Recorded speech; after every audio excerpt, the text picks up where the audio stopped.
شما برنامه خبری رادیو آزادی رو تماشا دارید. با گذشت 2 سال از زنازنی گروهی در قبرستان خوانسک در شهر مسکو، مهاجران توجیک میگویند تا هنوز زیر آزار و اذیت ماموریت این قبرستان هستند.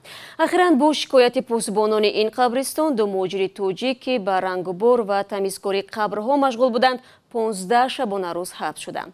چرا بعد از حادثه خونینی مای سال 2016 و حبس شدن چندی از عاملان آن آزار مهاجران کاری توجیک پایان نیافته است؟ به این سوال همکارم عبدالله شروف پاسخ میدهد که با ما در استودیو است. سلام عبدالله، خب بفرمایید. سلام شهلا. همصحبتان ما مهاجران تاجیک که به تمیزکاری، رنگ و بار و نصب سنگ مزار و پنجره ها در قبرستان خوانسکوی مسکو مشغول هستند میگویند هر روز زیر فشار و تعقیب ماموریت این قبرستان کار میکنند. در این قبرستان که یکی از بزرگترین ها در شهر مسکو به شمار می رود، نزدیک به 400 نفر مهاجران کاری تاجیک کار میکنند. عبدالله، بیا از اون شروع کنیم که مهاجران را کی آزار میدهد و چرا؟ ببین شهلا، سبب اساسی فشاری ماموریت قبرستان به مهاجران کاری تاجیک این است که مهاجران تاجیک با پولی کمتر قبرها را تعمیر و رنگ و بار میکنند. در ایستگاه کنار این قبرستان مهاجران تاجیک هر سحر می ایستند، زائران این قبرستان می آیند و مهاجران را کرا کرده گوری نزدیکانشان را تمیز میکنند و یا رنگ و بار پنجره و یا نصب سنگ را فرمایش میدهند. عین چنین خدمات را ماموریت قبرستان هم پیشکش میکند، اما فرق در نرخ است. مهاجران عین همین کار را به حساب میمانه بر عوض 600-700 روبل انجام میدهند. نرخ خدمت رسانی ماموریت آرامگاه باشد 1,500 روبل است. چون مهاجران بازار گرم تجارتی ماموریت قبرستان را سرد میکنند، ماموران آن علیه مهاجران تاجیک دندان تیز کردند. با هر راه و وسیله به آنها فشار میآورند و نمیگذارند که مهاجران در اینجا کار کنند.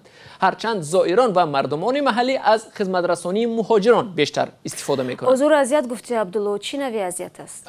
طور همصحبتان من از حساب مهاجران میگویند ماموریت آرامگاه هر روز توطئه علیه آنها تشکیل میکنند که مهاجران به شور آیند و جنجال سر زند و با استفاده از نیروی پلیس آنها را از اینجا رانند.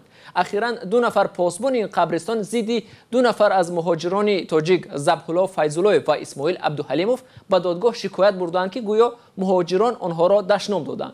دادگاه بر اساس شهادت همین 2 پاسبان قبرستان آنها را به 15 شبانه روز حبس کرده، یکیشان را از قلمرو روسیه اخراج کرده است.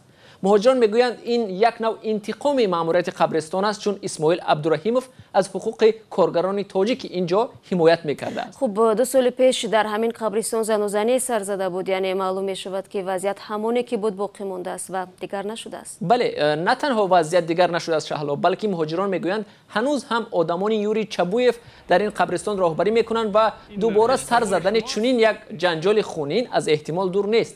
مقامات تفتیشاتی روسیه یوری چبویف، رئیسی همکنون بازداشت شده قبرستان خوانسکوی را در تشکیل زنازنی و کشتار متهم میکنند و حالا مرافعه او در دادگاه‌های مسکو ادامه دارد. در پی زنازنی روز 14 می سال 2016 در این قبرستان مسکو 3 زاده شهر راغون تاجیکستان کشته شده بودند و بیش از 20 مهاجر دیگر تاجیک زخمی گردیدند. سپاس عبدالله برای صحبت.